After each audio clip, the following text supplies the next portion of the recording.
इस खबर के प्रायोजक हैं नीतू उपाध्याय, ग्राम सभा बद्दोपुर से प्रधान चुने।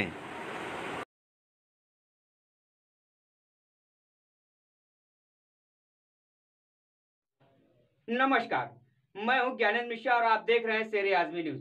सबसे तेज और सबसे सटीक खबर देखने के लिए बने रहिए शेर आजमी न्यूज के साथ। अब खबर विस्तार से।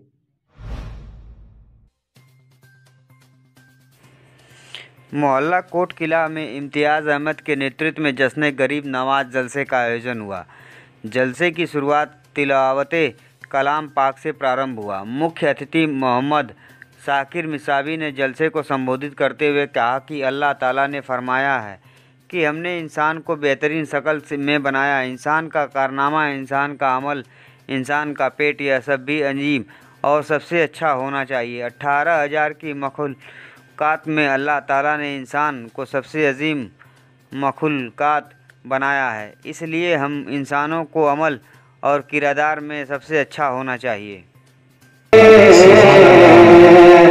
बारे ना मुझको नजर दे नमाज दे, कैदी बना के मुझको मदीने में डाल दे। आवाज आप खोलना चाहते खोल दीजिए, और खोल दीजिए आवाज।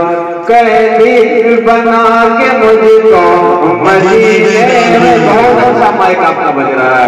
कैदी बताइए।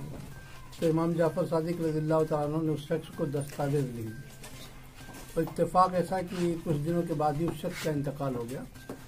तो मरने से पहले उसने वसीयत कर दी कि मेरी जो दस्तावेज इमाम जाफर सादिक रज़ियल्लाहु तआला अन्हु लिखी है वो मेरे कफन में रहे, ताकि सबूत के तौर पर मैं पेश कर सकूँ कि मैंने जन्नत की वजह से ख़रीदा है। देखा आपने कहा। और जब उस शख्स का इंतकाल हुआ, उसके कफन में उसके दस्तावेज को रख दिया। तो कुछ 2-1 रोज़ के बाद उसके घर वाले उस मकान के दावेदार हुए। आपने कहा मैंने उससे ख़रीदा जन्नत के एवज में। तो कहा भाई सौदा तो आखिरत का है और आपने उसका मकान ले लिया दुनिया में। आपने कहा तो जन्नत तो मैंने उसको लिख दी है। अब वो शख्स, उसके घर वाले मज़ीद हुए कि हमको तो ये मकान चाहिए ही चाहिए। आपने कहा कि उसकी कब्र पे जाओ, उससे पूछ लो कि मैंने तुमको जो बैनामा किया था, तुमको वो दस्तावेज मिल गई थी, तुमको जन्नत मिली कि नहीं मिली, वो जवाब देगा। जब लोग उसकी कब्र पे पहुंचे तो देखा कि वो दस्तावेज कब्र से बाहर, कब्र के ऊपर रखी हुई है और उस पर एक सतर उसकी जानिब से लिखा हुआ है। उसकी जानिब से लिखा हुआ था कि मैंने जो हज़रत इमाम जाफर सादिक रज़ियल्लाहु तआला अन्हु को मकान।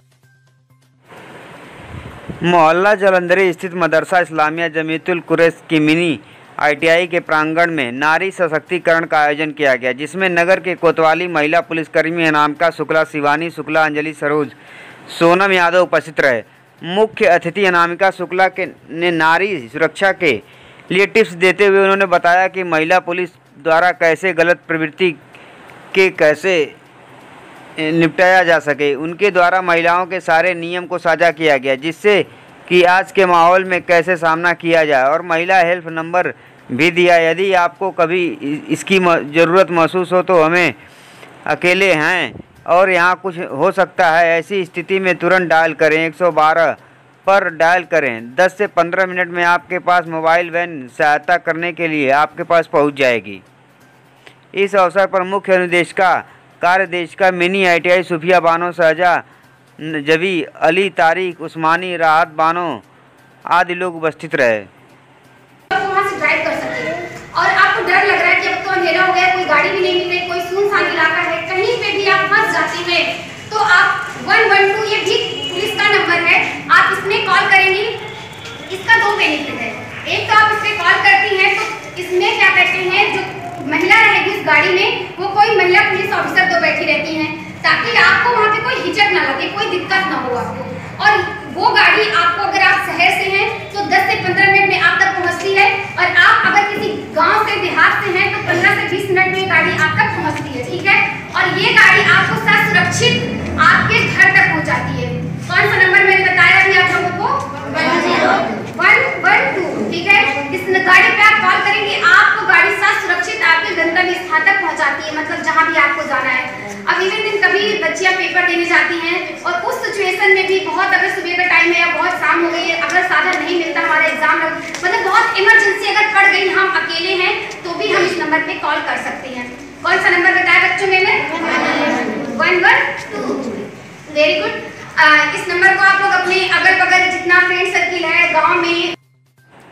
आजमगढ़ जिले में सपा के पूर्व विधायक पर मारपीट करने व जमीन पर कब्जा किए जाने के आरोप में एक व्यक्ति द्वारा लगाया गया था। पूर्व विधायक ने आरोप को आज सिरे से खारिज करते हुए कहा कि उन्होंने इस ज़मीन का बैनामा लिया है और विपक्षी द्वारा उन्हें फंसाने की साजिश की जा रही है, जबकि ज़मीन का मामला दीवानी न्यायालय में चल रहा है और वह न्यायालय के आदेश का इंतज़ार कर रहे हैं, जबकि विपक्षी द्वारा ज़बरदस्ती उस पर निर्माण की कार्य किया जा रहा था और असफल होने पर उसने हमारे ऊपर इस तरह का आरोप लगाया। सच्चाई यह है कि मेरी एक 3 बिस्वा की प्रॉपर्टी जो 2010 में मैंने बैनामा लिया था नरौली तिराहे पर है और जिससे मैंने बैनामा लिया था वह 1997 में कोर्ट से वह प्रॉपर्टी हासिल किया है। मुंसफ शहर की कोर्ट ने 30-35 साल पूर्व का कब्जा दिखाते हुए 1997 में, यानी आज से अगर जोड़ेंगे तो करीब 50 साल हो गया, निर्विरोध कोई आया नहीं गया नहीं, कब्जे में थी प्रॉपर्टी। वहां मड़ई झोपड़ी डाल करके वो रहता था और मैंने जब बैनामा लिया है 2010 में तो आज 11 साल हो गया, मेरे सामने भी कोई नहीं आया था। 2017 में जब मैंने काम शुरू किया तो एक अवनीश राय हैं, उनके परिवार के लोग 25-30 गुंडे लेकर के प्रॉपर्टी पे आ गए। अचानक मैं हड़बड़ा गया, चक्कर क्या है? तो ये लोग आए, कहे कि आप काम रोक दीजिए। मैंने कहा क्यों? कहे कि इसमें मेरा भी कुछ निकलता है। मैंने कहा आपका कुछ निकलता है तो आप पेपर कागज लेकर के आइए, आप रोकवा दीजिए। ये लोग कुछ सुनने को तैयार नहीं थे, जबरन ये कब्जा करने का प्रयास किए। मैं सिविल जज सीनियर डिवीजन आजमगढ़ की कोर्ट में मैंने आपके प्रेस रिपोर्ट में वो नंबर दिया, उस नंबर से मुकदमा दायर किया इनके परिवार के विरुद्ध कि ये लोग मेरी प्रॉपर्टी पर कदम न रखें, ये लोग न आए। मुझे न्यायालय ने दिया है और न्यायालय के दिए हुए चौहद्दी के अंदर मैं अपना कब्जा लेके बैठा हूं। अब सवाल ये पैदा होता है कि इनको कोर्ट में आना चाहिए, लेकिन मैंने नोटिस दिया, नोटिस के बाद इश्तिहार दिया पेपर में, तब भी नहीं आए। फिर नोटिस चस्पा हुई इनके घर पे, तब भी नहीं आए। अब एक्सपार्टी स्टेज पे है क्योंकि 1 साल मीडिया में सब लोग जानते हैं कि न्यायालय बंद रहे कोरोना की वजह से, वरना ये डिग्री हो गई होती। ये लोग नहीं आ रहे हैं, एक्सपार्टी डिग्री हो रही है मेरी। अब इनको छटपटाहट है कि करें क्या। तो इन लोगों ने एसडीएम से परमिशन लिया डिमार्केशन की। आपने पैमाइश का आदेश लिया, आप पैमाइश कर लो, हो सकता है पैमाइश करके वो कागज लेके कोर्ट में जाए, इसलिए मैंने कोई एतराज नहीं किया। मुझे अच्छा लगा कि ये कोर्ट में आ रहे हैं, लेकिन बजाय कोर्ट में जाने के पैमाइश के नाम पर ये अपने 25-30 गुंडे लेकर के कब्जा करने लगे प्रॉपर्टी। उस दिन मित्रों मैं लखनऊ में था, मेरे घर से फोन गया, मैं दौड़ करके वहां से गाड़ी उठाया, तुरंत भाग करके आया तो मैं सीधे एसओ साहब से मिला। एसओ सिदारी से मैंने कहा, sir without any proper permission of competent authority how he can disturb my position, how he is trying to impose the property, how he is construction the boundary. उन्होंने कहा बात बिल्कुल सही है।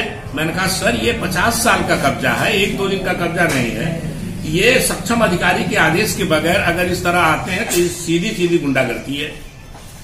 एसओ साहब ने न्याय किया, उन्होंने, और सीओ साहब ने भी न्याय किया। नहीं, बात तो विधायक की सही है। अगर आप 50 साल से सब चल रहा है और आप बैनामा लिए हैं, बताते हैं कि 1983 में बैनामा लिए थे तो कहां थे? और ठीक है, आज आए ना, आज आओ तो कोर्ट में आओ, सीधे प्रॉपर्टी पे आके धमक के आप कब्जा लोगे तो ये गलत है। उनको मना किया गया और मना करने के बाद वो आज जाकर के लोग शांत हुए हैं। और मैं समझता हूं अगर अब इसके बाद आएंगे तो वहां पर कोई अप्रिय घटना हो सकती है। यह मैं नहीं चाहता, क्योंकि अगर मैं यह चाहता तो काम बंद नहीं किया होता।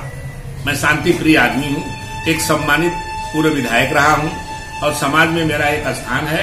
इन लोगों ने मेरा मान हान करने के लिए, मेरा मान सम्मान खराब करने के लिए ये साजिश रचा है कि शायद मीडिया के माध्यम से अगर गलत प्रचार करके इनका मानहानि किया जाएगा तो दबाव में आकर के प्रॉपर्टी छोड़ देंगे। साथियों, हमको आपको सबको यही जीना है। अपना हक, अपना अधिकार कोई ऐसे नहीं दे देगा।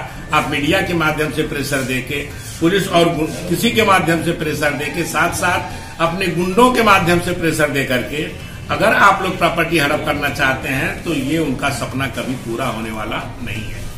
मैंने प्रेस वार्ता की इस पेपर में सारे सत्य आपके सामने रख दिया है। मैं उम्मीद रखता हूं कि लोकतंत्र का चौथा स्तंभ होने के कारण और सबसे जिम्मेदार स्तंभ होने के कारण आप लोग मेरा न्याय, मेरी गुहार जनता तक पहुंचाएंगे अपने अपने चैनलों, अपने अपने प्रिंट मीडिया के माध्यम से और सोशल मीडिया के माध्यम से। इसी की अपेक्षा करते हुए मैं आप लोगों के सामने अपना बयान दिया हूं। बाकी शेष चीजें इस प्रेस वार्ता के पेपर में प्रिंट है, इसको आप लोग पढ़ लें। जो मूल चीजें हैं उसको आप जनता के सामने रखें और मैं आपसे वचन देता हूं कि मैं प्रॉपर्टी पर तब तक कदम नहीं रखूंगा जब तक न्यायालय मुझे आदेश नहीं देगा। और बिना न्यायालय या किसी सक्षम अधिकारी के आदेश के अगर विपक्ष आएगा तो उसके साथ क्या होगा वो भगवान जाने, मैं नहीं जानता।